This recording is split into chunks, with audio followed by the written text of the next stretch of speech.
Estamos de volta, acesso Redvamp. E hoje, 26 de maio de 2021, celebramos o World Dracula Day, 124 anos da publicação do romance Drácula do grande Bram Stoker. A celebração vem se realizando desde o ano de 2012. Há alguns anos a gente já trouxe aqui para o Brasil com eventos em escolas, bibliotecas, e quando Drácula completou 120 anos. 120 anos, número bastante cabalístico, principalmente para os nossos colegas da Rosa Cruz, não é verdade? Nós fizemos um grande evento em parceria com o pessoal do Escape Hotel, da Vanessa von Lesma e toda a família Escape Hotel, e foi um evento simplesmente fantástico. E quando passar essa pandemia, com toda certeza estaremos lá no Escape Hotel celebrando com a nossa nobre amiga. Então já fica aqui o nosso abraço para Vanessa. Temos também aqui que mandarmos um abraço muito especial para o meu nobre amigo Dacre Stoker, sobrinho bisneto de Bram Stoker. Tive a oportunidade de entrevistá-lo algumas vezes e, naturalmente, esse vídeo está sendo publicado para promovermos o World Dracula Day e também recordarmos que neste sábado, 29 de maio, teremos a Fantasy Festa Online Vampiros Vitorianos. Estão todos convidados. Tornem-se apoiadores do Campus Estrigói em catarse.me/redvamp, que além de estar convidado, você poderá trazer seus amigos para a melhor festa online da América do Sul. E sim, alguém perguntou aqui sim, meu visual é cortesia da minha nobre irmã Thaís, da marca Divina Linha.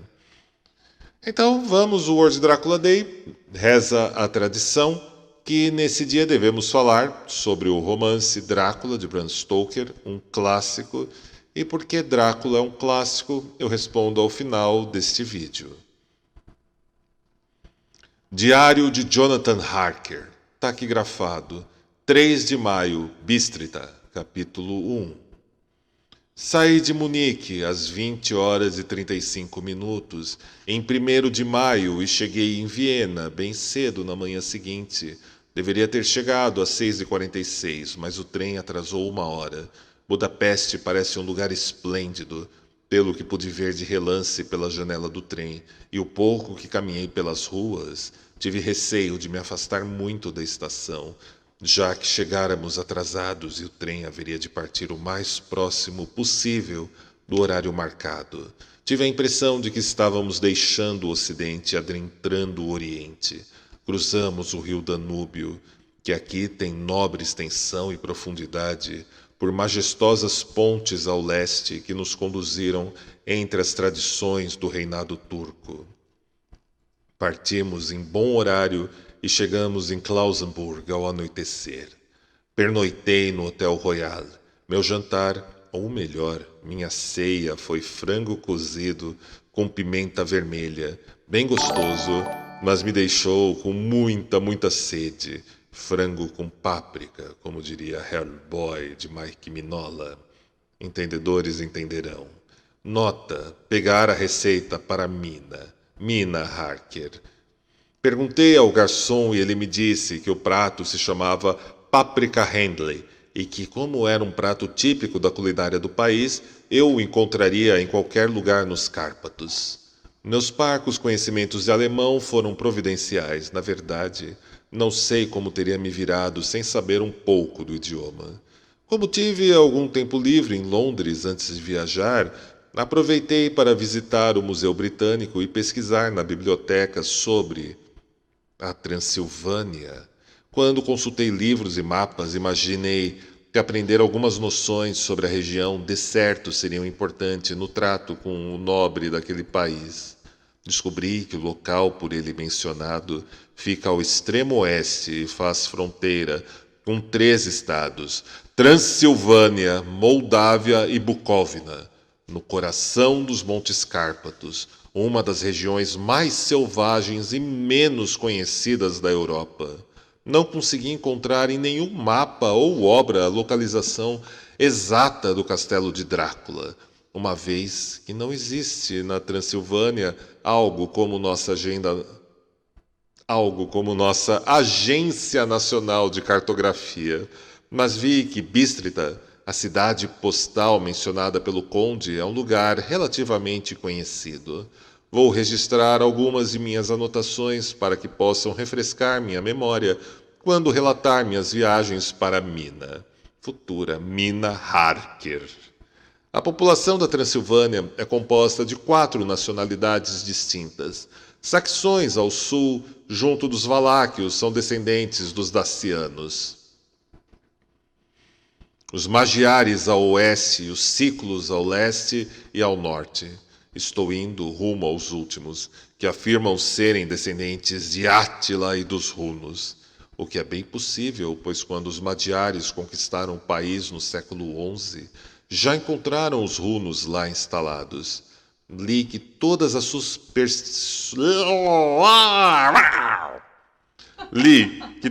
superstições do mundo se concentram na região dos Cárpatos, como se ela fosse o núcleo de um vórtice imaginativo.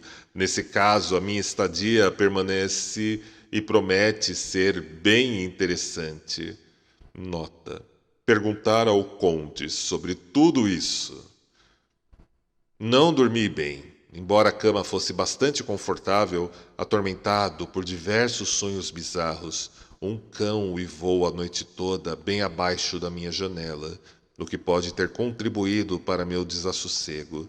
Ou então a culpa poderia ter sido da páprica no jantar, pois mesmo bebendo de toda a água da minha garrafa, continuei com sede. O dia já clareava quando consegui pegar no sono. Devo ter dormido pesado, pois foi preciso que batessem em minha porta para me despertar. No café da manhã, adivinhem, mais páprica, uma espécie de mingau de farinha de milho que me disseram se chamar mamáliga, e berinjela recheada com carne moída, um prato formidável chamado impletata. Nota: pegar a receita dele também. Tive que tomar meu café da manhã às pressas, pois o trem ia sair antes das 8, ou pelo menos estava marcado para esse horário.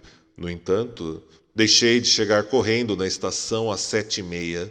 Fiquei mais de 1 hora sentado na cabine esperando o trem partir. Parece que quanto mais ao oriente, menos pontuais são os trens. Fico me perguntando como deve ser na China. Percorremos o dia inteiro uma região rica em belezas de todos os tipos. Às vezes passávamos por cidadelas e castelos no topo de íngremes colinas, como vemos em antigos missais, em outras, rios e riachos, que a julgar pelas largas margens rochosas que os ladeavam, deviam estar sujeitos a grandes enchentes. É preciso muita água e um fluxo bem forte para inundar o entorno de um rio. A cada estação em que parávamos, avistei grupos de pessoas, às vezes numerosos, com todo tipo de vestimentas exóticas. Alguns eram parecidos com os camponeses ingleses ou com os que vi quando passei por França e Alemanha, com casacos curtos, chapéus redondos e calças comuns.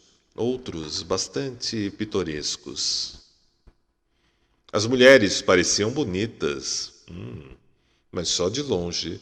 Eram muito mal feitas de corpo. Vestiam blusas brancas de mangas de variados feitios e a maioria usava cintos enormes, com penduricalhos de tecidos como saias de balé, mas obviamente com anáguas por baixo.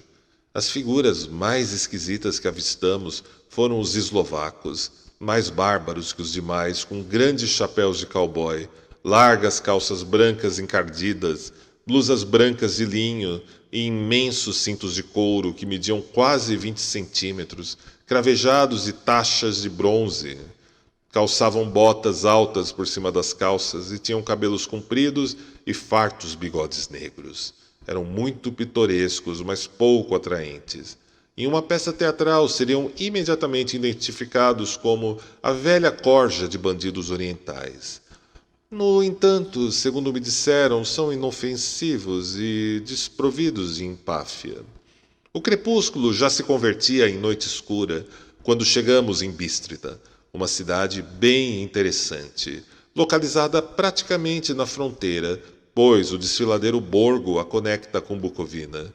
Teve existência bastante tempestuosa que deixou nela as marcas. Há 50 anos foi acometida por uma série de incêndios que provocaram terríveis destruições em 5 ocasiões diferentes. Bem no início do século XVIII, sofreu cerco de 3 semanas, o que custou a vida, meus nobres amigos e amigas, de 13.000 cidadãos, somando-se fome e doença às vítimas da guerra.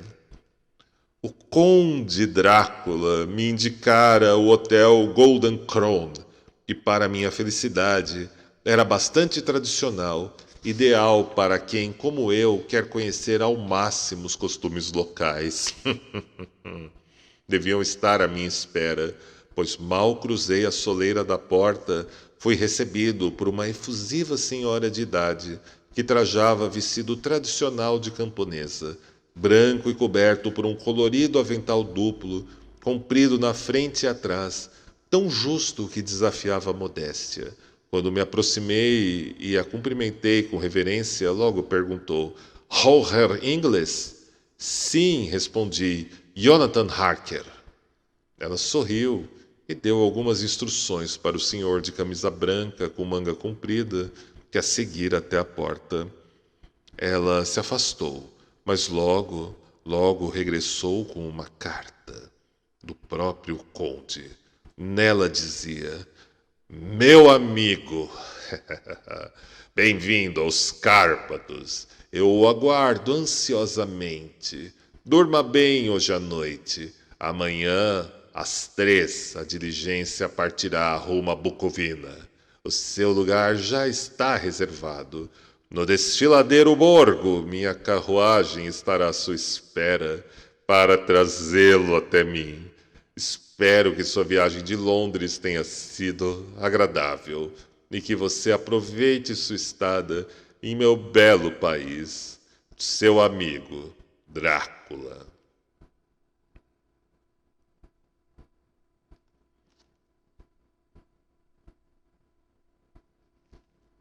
4 de maio. Soube que meu anfitrião recebeu a carta do conde, que o instruiu a reservar o melhor lugar na diligência para mim. Quando tentei apurar mais detalhes, porém, se mostrou tanto reticente e fingiu não compreender meu alemão. Não me convenceu, pois até o momento o entendia perfeitamente. Pelo menos respondia minhas perguntas e como a se compreendesse com perfeição. Ele e a mulher, a senhora que me recebeu no hotel, se entreolharam com assustada expressão. Ele murmurou que não sabia de mais nada e disse apenas que o conde enviara o dinheiro junto à carta. Quando perguntei se conhecia o conde Drácula e se podia me adiantar algo sobre o castelo, ele e a mulher fizeram o sinal da cruz, alegaram não saber de mais nada e simplesmente se recusaram a falar comigo. Como já estava quase na hora da minha partida, não tive tempo para sondar com outras pessoas, mas todo aquele mistério me deixou bastante intranquilo. Quando estava prestes a partir, a senhora foi até o meu quarto e indagou em tom histérico: "O senhor precisa realmente ir? Ah, meu jovem Herr, precisa mesmo ir?" Estava tão agitada que mal conseguia usar seu rudimentar alemão e misturava as palavras com as de outra língua que eu não conhecia. Só conseguia entender o que tentava me dizer às custas de muitas perguntas. Quando respondi que precisava partir imediatamente para um compromisso importante de negócios, ela tornou a perguntar: "O senhor sabe que dia é hoje?" Respondi que era 4 de maio. Ela sacudiu a cabeça e prosseguiu: Sim, eu sei disso. Mas o senhor sabe que dia é hoje?" Quando disse que não estava entendendo, ela retrucou: "É véspera do dia de São Jorge. O senhor não sabe que hoje à noite, quando o relógio marcar meia-noite, Todas as coisas maléficas desse mundo estarão à solta? Sabe para onde o senhor está indo e o que vai encontrar? Ela estava visivelmente aflita e tentei confortá-la, sem sucesso. Por fim, se ajoelhou e implorou para que eu não fosse, que esperasse pelo menos 1 ou 2 dias antes de partir. Por mais ridículo que possa ser, fiquei um pouco impressionado. Contudo, tinha assumido um compromisso profissional e não podia permitir que nada interferisse em sua execução.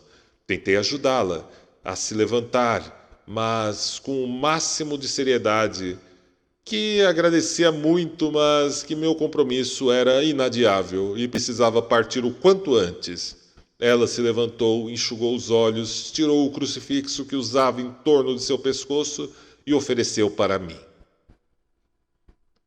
Nesse ponto, a gente deve pontuar que Jonathan Harker era um perfeito exemplar, um perfeito espécime da Inglaterra da era vitoriana, do final do século XIX.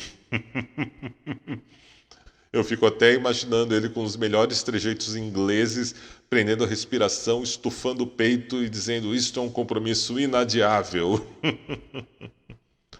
Um outro ponto interessante, né?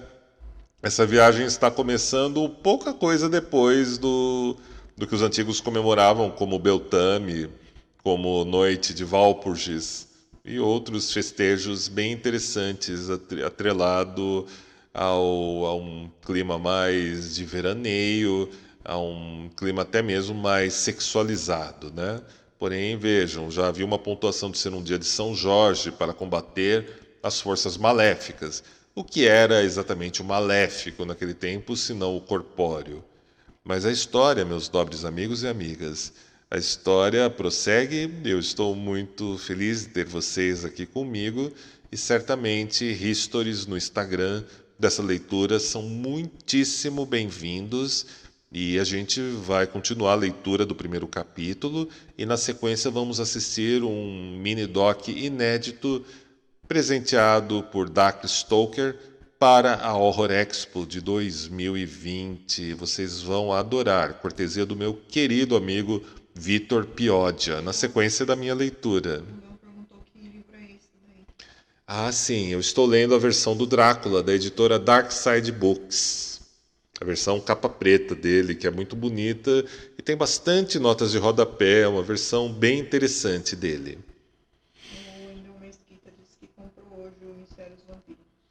Opa, Gratilúcifer, Wendell Mesquita, você vai adorar o Mistérios Vampíricos. A gente tem ali uma quantidade expressiva de páginas sobre o Drácula de Bram Stoker e também sobre a Casa Bassarabi, a Ordem do Dragão, baseado em uma história e uma bibliografia de bastante fôlego, um trabalho feito durante quase 10 anos, né, que foi o tempo que eu levei para fazer o Mistérios Vampíricos, e com a ajuda de muitas fontes lá na Valáquia e na região onde é a Transilvânia, né? Você vai gostar bastante.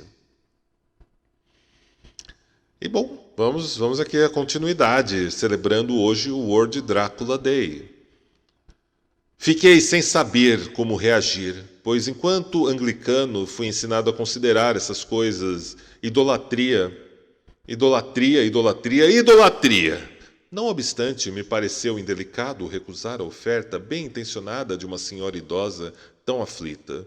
Acho que ela notou minha hesitação, pois pendurou o terço em volta do meu pescoço e disse: faça isso por sua mãe, antes de sair do quarto.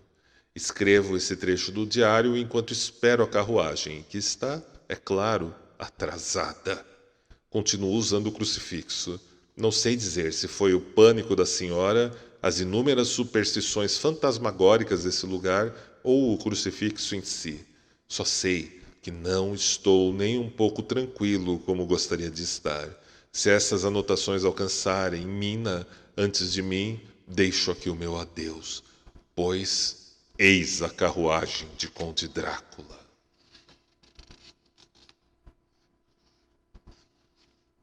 – 5 de maio, no castelo. A bruma cinzenta da aurora se dissipou e o sol brilha no horizonte longínquo. que daqui parece recortado, não sei se por árvores ou colinas, visto que a distância confunde a dimensão das coisas. Estou sem sono, e como tenho até a hora do despertar aqui a sós, pensei em escrever até o sono chegar. Tenho muita coisa estranha para registrar e, antes que aqueles que porventura lerem essas linhas pensem que exagerei no jantar antes de partir de Bístrita, deixe-me relatar minuciosamente o que comi. Opa, lá vem a receita.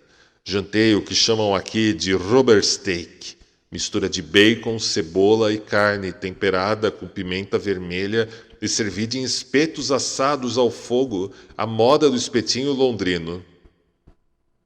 Que fome. O vinho foi o Golden Mediesk, que provoca peculiar acidez na língua, mas não é de modo algum desagradável. Tomei apenas 2 taças e nada mais. Lembre-se, ele é um jovem inglês do século XIX. Quando cheguei na carruagem, o condutor ainda estava do lado de fora e conversava com minha idosa anfitriã. Ficou evidente que falavam sobre mim, pois volta e meia olhavam na minha direção e algumas pessoas sentadas no banco do lado de fora se aproximaram deles e ouviram a conversa e depois me olharam com compaixão. Pude distinguir várias palavras repetidas com frequência, mas que me eram incompreensíveis, uma vez que havia várias nacionalidades no grupo. Discretamente, puxei meu dicionário poliglota da bolsa e verifiquei os significados. Devo confessar que não eram muito animadores, pois entre elas estavam Ordog, Satã, Pokol, inferno, Stregoak, bruxa, Vrolok e Vroskolak, ambas de mesmo significado, sendo uma palavra eslovaca e a outra sérvia para algo como lobisomem ou vampiro. Nota: preciso perguntar ao Conde Drácula sobre tais superstições. Quando partimos, a multidão que se reunira na porta do hotel, que àquelas alturas aumentara substancialmente, se persignou e apontou 2 dedos na minha direção. Com certa dificuldade, consegui que um passageiro me explicasse do que se tratava o gesto. De início não quis responder, mas ao descobrir que eu era inglês, explicou que era um gesto de proteção contra mal-olhado. Aquilo não me caiu muito bem, visto que estava prestes a partir para um lugar desconhecido, encontrar um estranho. Mas todos pareceram tão gentis, tão penalizados e simpáticos, que não pude deixar de me comover com suas preocupações. Jamais esquecerei meu último relance do pátio da hospedagem e do volumoso grupo de figuras exóticas que lá se ajuntou, todos se benzendo ao longo do amplo arco do pórtico, com a rica folhagem de oleandros e laranjeiras em verdes vasos amontoados no centro do pátio. Então, nosso cocheiro, cujas calças de linho cobriam a parte da frente do assento da diligência, Gotza, como são chamadas aqui, estalou seus compridos chicotes sobre os 4 cavalos que dispararam emparelhados e começamos nossa viagem. Adicionando um pouquinho de drama na leitura, porque sempre fica mais divertido, né? À medida que avançávamos pelo caminho, a beleza da paisagem logo me fez deixar para trás os medos que me assombravam.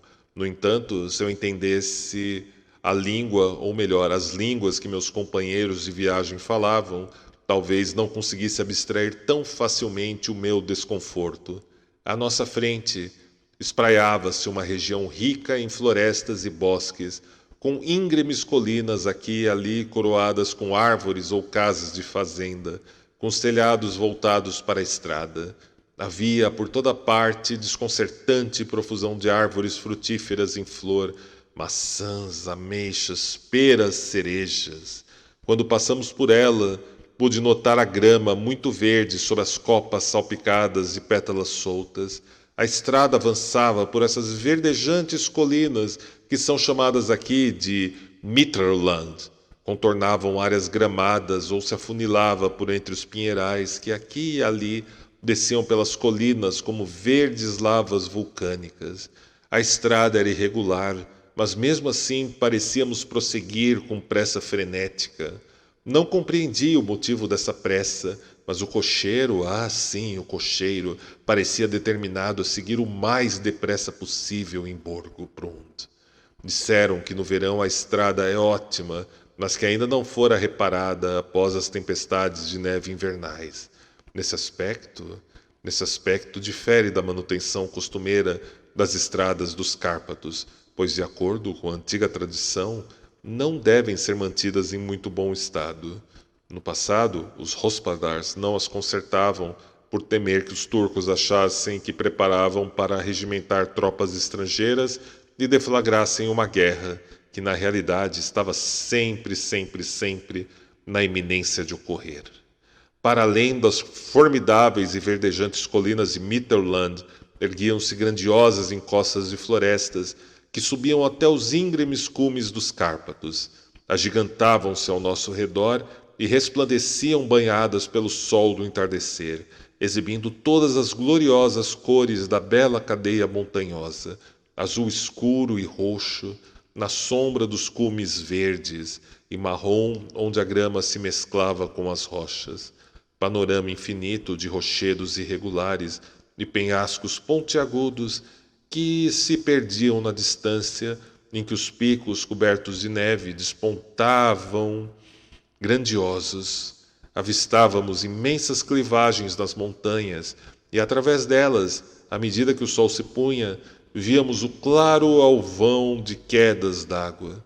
Quando contornamos o sopé de uma colina e nos deparamos com o cume coberto de neve de uma montanha que parecia agigantar-se à nossa frente, um dos companheiros de viagem tocou o meu braço, exclamou e fez o sinal da cruz com reverência. Veja, Standjak, o trono de Deus. Vocês vão percebendo, né, que a descrição que o Stoker faz da região é fantástica. E, ao mesmo tempo, a gente deve lembrar que Stoker nunca pisou na Romênia. Tudo foi fruto de pesquisa dele nas bibliotecas de Londres e na tal da agência que cuidava desses assuntos. Mas ele nunca esteve realmente lá. E ainda assim é fascinante a riqueza de detalhes. Recentemente, o professor Hans de Hulst e o Dacre Stoker fizeram uma ampla e restrita pesquisa de campo para localizarem aonde estava realmente o castelo de Drácula no romance do Bram Stoker. E eles foram bem-sucedidos. Vocês podem ler, inclusive, esse artigo na íntegra acessando redevampírica.com. Enquanto prosseguíamos pelas curvas na estrada e o sol desaparecia aos poucos no horizonte, as sombras do crepúsculo começavam a nos envolver na escuridão. O pico nevado da montanha ainda refletia o pôr do sol e parecia cintilar em delicado tom de rosa. Passávamos vez por outra por tchecos e eslovacos, todos em trajes pitorescos. Notei com pesar que muitos sofriam de bócio. À beira da estrada havia muitas cruzes, e quando passávamos por elas, meus companheiros todos se benziam.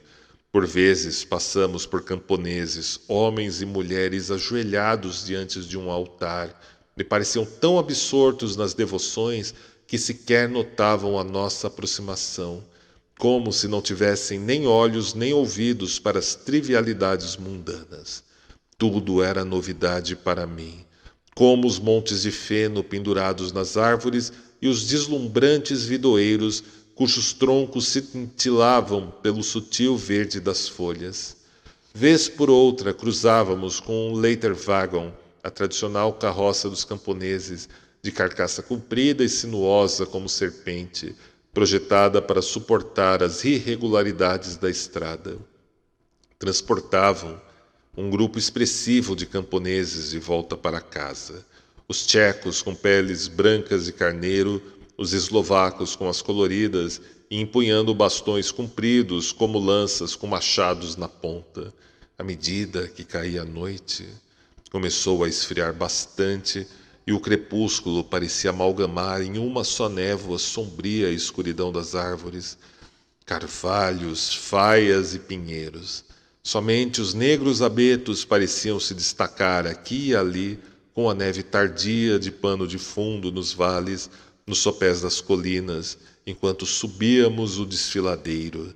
Às vezes, quando a estrada se embrenhava pelos pinhais, que na escuridão pareciam se fechar sobre nós, a densa penumbra que encobria as árvores produzia efeito peculiar e solene, e trazia de novo à mente os pensamentos macabros que me assombraram mais cedo, quando o estranho relevo produzido pelo sol poente conferiu aparência fantasmagórica às nuvens que sobre os Cárpatos pareciam se mover inquietas entre os vales.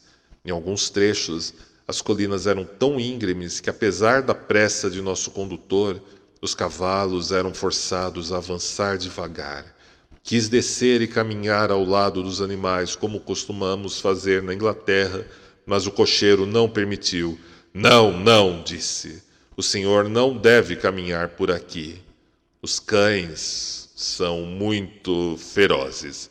E acrescentou com um evidente intuito de macabra pilheria, pois lançou um olhar para os demais passageiros, buscando sorrisos de aprovação. Ademais, já basta aquilo com que o senhor terá de lidar antes de dormir hoje à noite.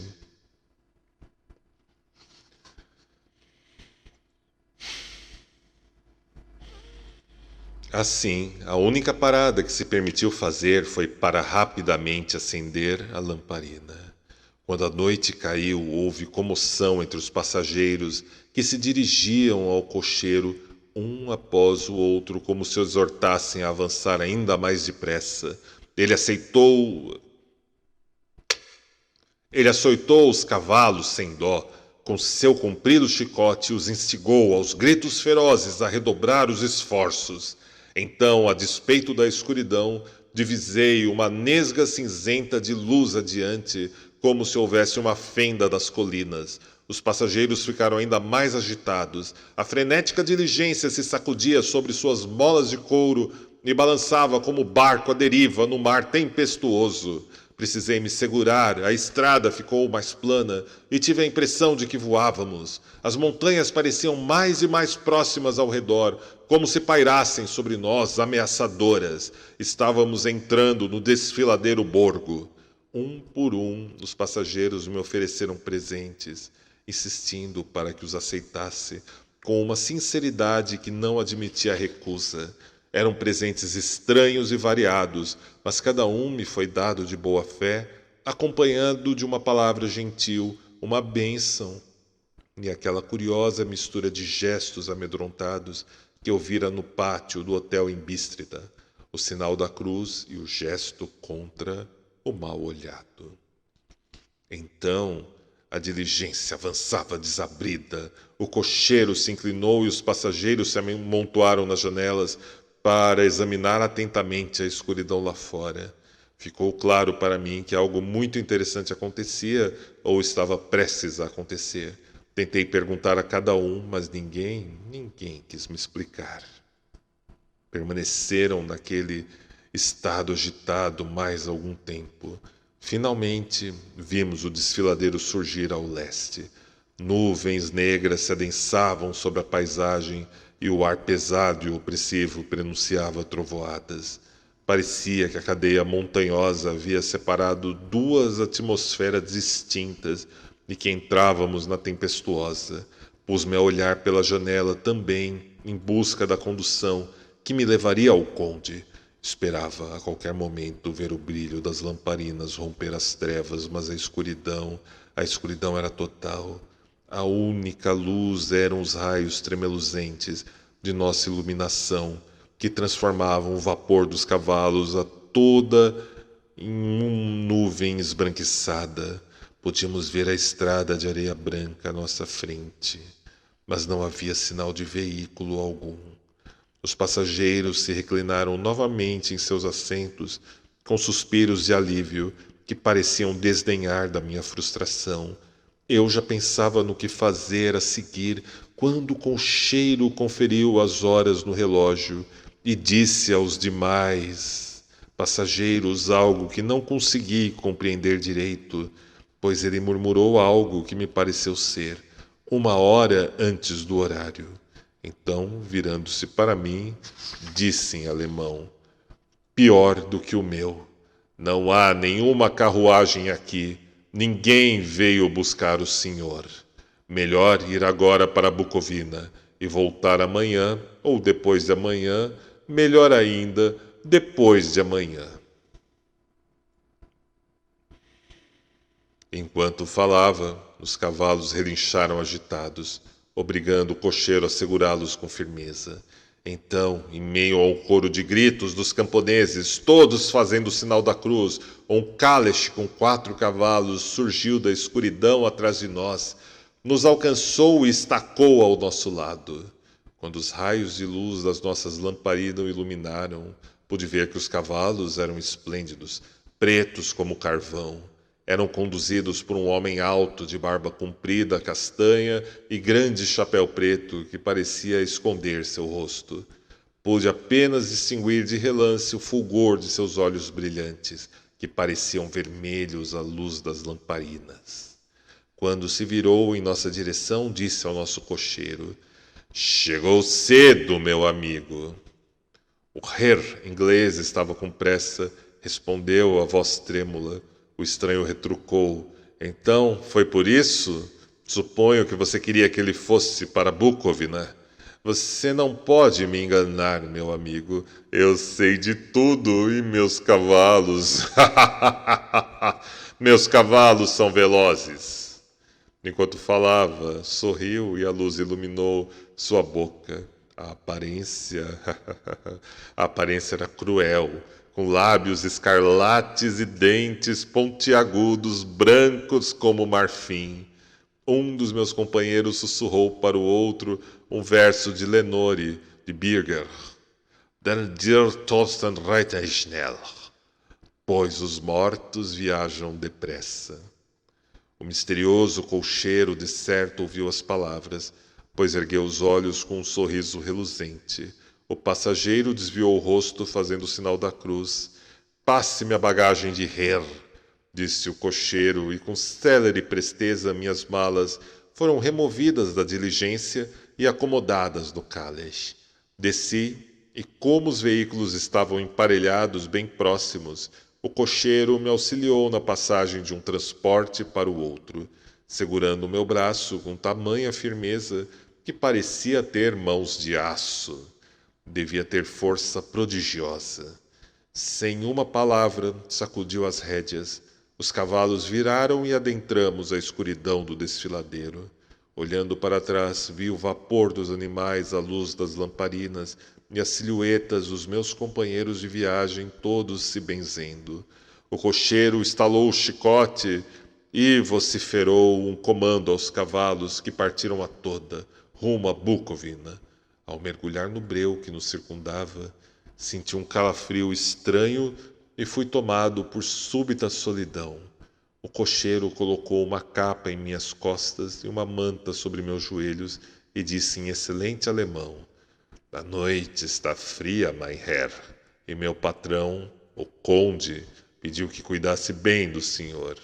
Há uma garrafa de Slivovitz, tradicional aguardente de ameixa da região, sob seu assento, caso deseje beber. Não bebi, mas foi um conforto saber que estava ali pelo menos. Ainda me sentia um pouco estranho e o medo não era pouco. Acho que teria preferido qualquer alternativa a prosseguir naquela misteriosa jornada noturna. A carruagem seguiu o ritmo acelerado em linha reta, depois deu volta completa e voltou à linha reta. Tive a impressão que dávamos voltas no mesmo lugar. Reparei um ponto de referência e descobri que estava correto. Quis perguntar o motivo ao cocheiro, mas tive medo, pois nas circunstâncias em que me encontrava, de nada adiantaria reclamar se ele estivesse atrasando a viagem de propósito. Por fim, como estava curioso para saber quanto tempo tinha se passado, acendi um fósforo e, com a luz da chama, conferi meu relógio. Faltavam poucos minutos para meia-noite.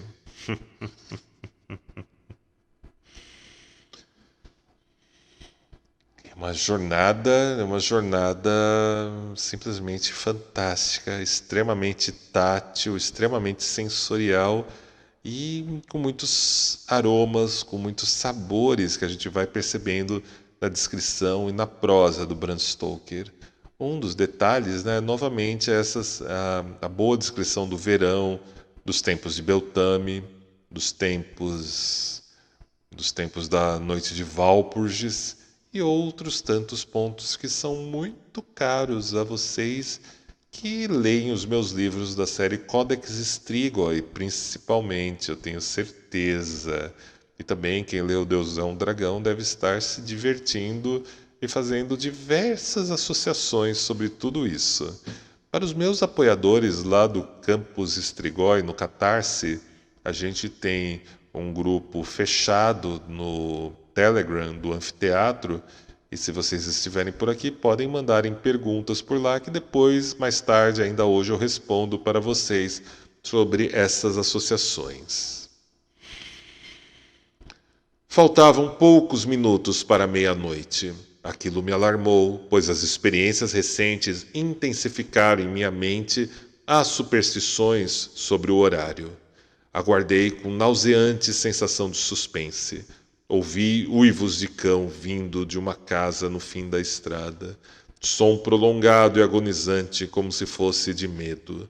O uivo foi respondido por outro cão, depois de mais outro e um terceiro, até que, carregada pelo vento que soprava suavemente pelo desfiladeiro, a sinfonia de uivos desenfreados preencheu a noite sombria, vinda de todos os cantos da região, até onde a imaginação podia alcançar. Ao primeiro uivo, os cavalos se retesaram e ergueram as patas dianteiras no ar, mas o cocheiro se dirigiu a eles para acalmá-los e, de fato, sossegaram. Porém, iam trêmulos e suados, como se tivessem escapado após um terrível susto.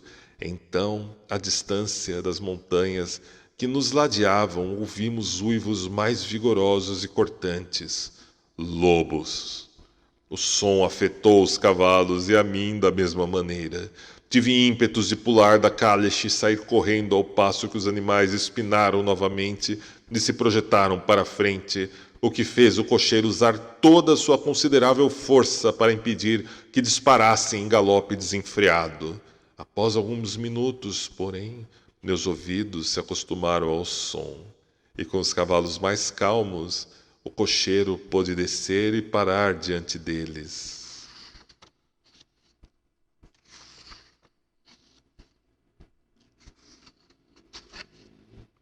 Ele os acariciou, tranquilizou e sussurrou algo em seus ouvidos, como já ouvi dizer que fazem os adestradores. O efeito foi extraordinário. Com as carícias, tornaram-se dóceis novamente, embora ainda tremessem. O cocheiro retornou ao assento, sacudiu as rédeas e partimos a toda velocidade. Dessa vez, após alcançar a extremidade do desfiladeiro, de repente dobrou em uma estrada estreita à direita. Logo nos vimos cercados por árvores que em alguns trechos do caminho inclinavam os galhos sobre a estrada, que dava a impressão de estarmos em um túnel. Penhascos sisudos nos circundavam, maciços. Embora protegidos, podíamos ouvir o vento gemer e sibilar pelos rochedos, agitando os galhos das árvores. A temperatura caiu sensivelmente e logo toda a neve fina e diáfana começou a cair. Em pouco tempo nos cobriu, bem como tudo ao nosso redor, em um cobertor branco. O vento gelado ainda carregava no ar o uivo dos cães, embora o som se dissipasse conforme avançávamos. Já os dos lobos parecia cada vez mais perto, como se nos cercassem. Fui ficando cada vez mais apavorado, e os cavalos compartilhavam meu temor. O cocheiro, contudo, não parecia nem um pouco perturbado. Ele meneava a cabeça para a esquerda e para a direita, mas eu não consegui distinguir nada na escuridão. De repente, vislumbrei uma chama azul tremeluzente à esquerda. O cocheiro viu ao mesmo tempo que eu, freou os cavalos e imediatamente saltou da caleche e desapareceu nas trevas. Fiquei sem saber o que fazer, mais desorientado ainda, ao constatar que o uivo dos lobos parecia cada vez mais perto. Porém, enquanto tentava compreender o que estava acontecendo, o cocheiro reapareceu e, sem dizer palavra, retomou seu lugar e prosseguimos a viagem. Acho que devo ter adormecido e revivido o incidente em sonho, pois pareceu se repetir indefinidamente, e olhando em retrospecto, parece-me um pesadelo tenebroso. Em uma das ocasiões, a chama surgiu tão próxima da estrada que, mesmo no breu que nos envolvia, pude distinguir os movimentos do cocheiro. Avançou rapidamente até o local onde a chama azul crepitava. Devia estar bem fraca, pois não parecia iluminar a área ao seu redor. Juntou algumas pedras e as dispôs em um tipo de arranjo. Em outra ocasião, surgiu uma peculiar ilusão de ótica. Quando parou entre mim e a chama, não obstruiu, pois podia vê-la como se ele não estivesse na frente. Fiquei alarmado, mas como o efeito foi apenas momentâneo, julguei que meus olhos me pregavam uma peça. Depois a chama desapareceu e seguimos velozes pela escuridão, os lobos uivando ao redor, como se nos seguissem em um círculo ambulante. Por fim, em uma das ocasiões, o cocheiro se afastou mais do que das vezes anteriores, e durante sua ausência os cavalos começaram a tremer mais do que antes, bufando e relinchando de medo. Não consegui compreender por qual motivo, pois o uivo dos lobos cessara por completo. Foi então que a lua, singrando entre as pretas nuvens, despontou por trás do cume irregular do penhasco repleto de pinheiros, e à luz do luar via ao nosso redor um círculo de robustos lobos com línguas vermelhas que pendiam entre dentes muito brancos e pelagem emaranhada.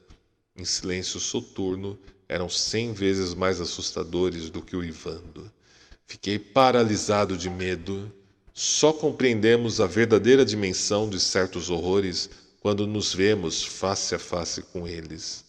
Os lobos uivaram de repente, como se a lua tivesse algum efeito peculiar sobre eles. Os cavalos sobressaltados projetaram-se para trás e ergueram as patas dianteiras. Era penoso ver o desamparo em seus olhos inquietos. Rodeados pelo terrível círculo, eram forçados a permanecerem imóveis no centro. Chamei o cocheiro, julgando que nossa única chance seria tentar romper o círculo. Gritei e bati na lateral da caleche, torcendo para que o barulho espantasse os lobos daquele lado e desse ao cocheiro a oportunidade de regressar a seu assento. Como ele surgiu, não sei. Levantou a voz em tom imperioso de comando e, ao olhar na direção do som, o vi parado no meio da estrada. Movia seus braços compridos, como se tirasse um obstáculo impalpável, e afugentou os lobos que recuaram cada vez mais. Nesse momento, uma nuvem carregada encobriu a face da lua. Mergulhamos novamente na escuridão. Quando consegui enxergar novamente, vi o cocheiro subir na caleche. Os lobos... Os lobos haviam desaparecido. O episódio foi tão estranho e perturbador que fui tomado por um pânico tenebroso e tive medo de falar, de me mover. Os minutos pareciam intermináveis enquanto prosseguíamos nosso caminho, mais uma vez quase na profunda escuridão, pois as nuvens tornaram a obscurecer a lua. Continuamos subindo, com trechos ocasionais de rápida descida, mas de modo geral sempre subindo. De repente percebi que o cocheiro refreou os cavalos no pátio de um imenso castelo em ruínas, com altas janelas negras que não emitiam nenhum raio de luz e cujas ameias danificadas formavam uma silhueta irregular contra o céu.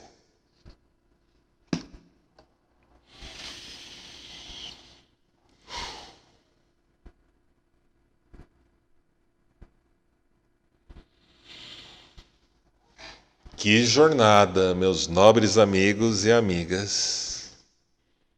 Assim, eu concluo a leitura do primeiro capítulo desse clássico da literatura vampírica, que é Drácula, de Bram Stoker.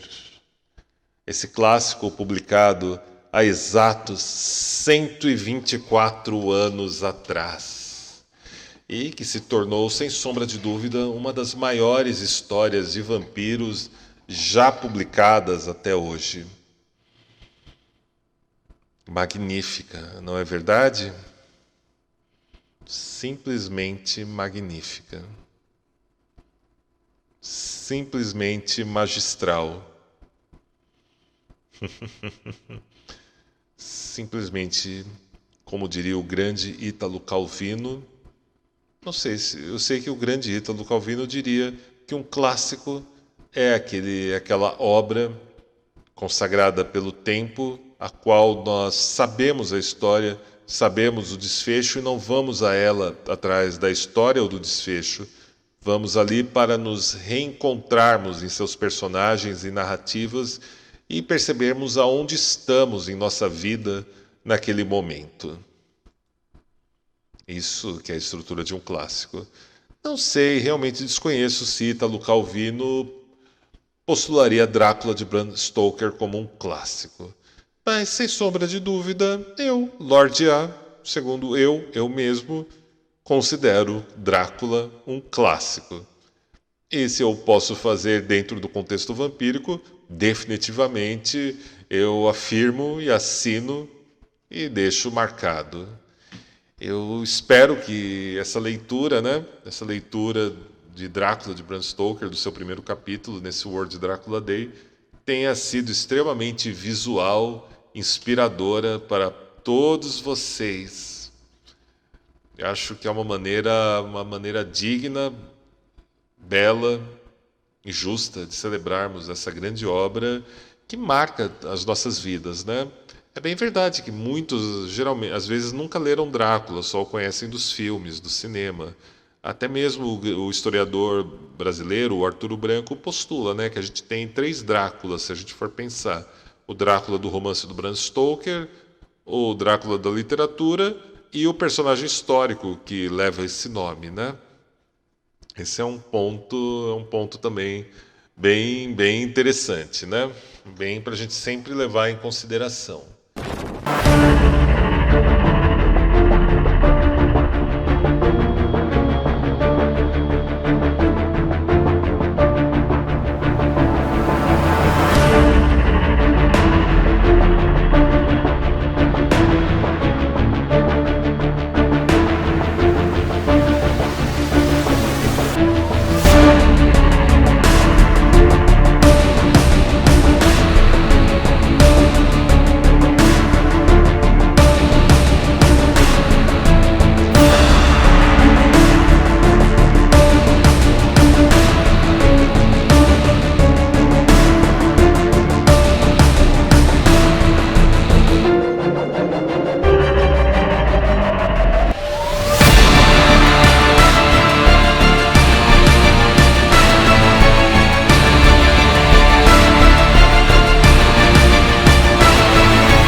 Se você gostou deste vídeo, deixe um curtir, compartilhe com pessoas afins e visite sempre o nosso portal redevamp.com.